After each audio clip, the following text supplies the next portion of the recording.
Hey there, coffee lovers. Welcome to the Origin Essence Coffee Podcast, where we dive deep into the world of coffee, its origins, flavors, and the craft behind every cup. I'm Micah, your host, and today we're talking about something that's at the heart of what I do, why coffee truly matters, and how it gets from the farm to your cup. Coffee isn't just a drink, and I know I said this in the previous episode, but it's a ritual, it's a connector, and it's a passion. Whether it's the first sip of your morning brew or a perfectly pulled espresso in the afternoon, coffee plays a huge role in our daily lives. But have you ever thought about what it took to get that coffee into your hands? Because that's exactly what we're exploring today. And it's the journey of coffee from bean to cup.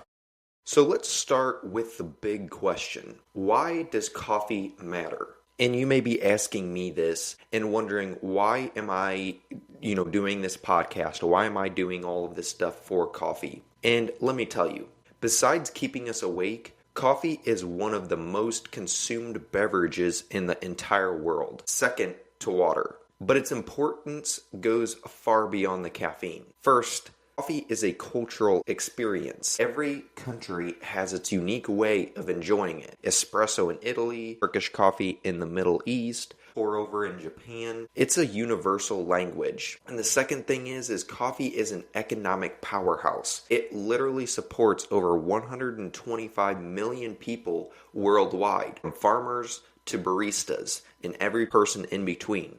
That's why coffee matters. And it's not just what's in the cup, it's the stories behind it.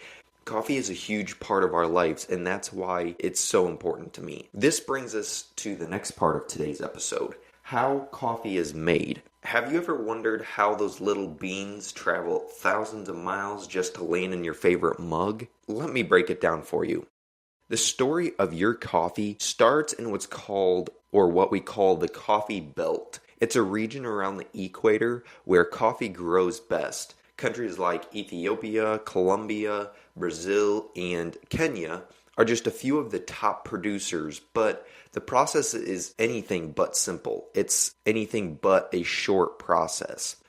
So, step number one is the growing and harvesting process. Coffee beans come from cherries, and to those that already know that, congratulations. There's a lot of people out there that do not know that. So coffees do come from cherries. It's a pit of a cherry that grows on a tree. And these trees take 3 to 4 years before they even produce fruit. The best coffee is hand-picked, often on steep mountainsides, making harvesting a labor-intensive process. And you may be asking, why grow coffee on the side of a mountain?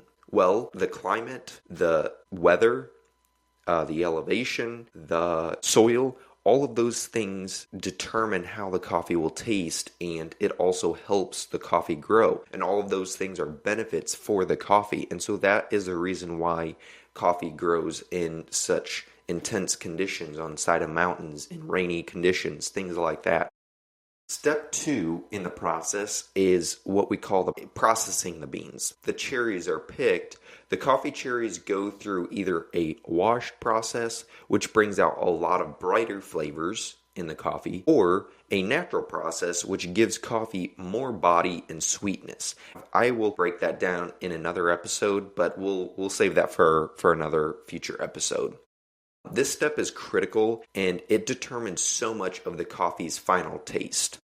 The third step in this process is what we call drying and milling. So after processing, the beans need to dry for weeks before they are even hulled, removing the outer layers to reveal the green coffee beans inside. So coffee beans have a lot of moisture in them, just like a cherry. They have a lot of juice in them, and so after taking off that pulp, they have to dry out in the sun for a long period of time in order for the beans to dry, so then that outer layer can be cracked off.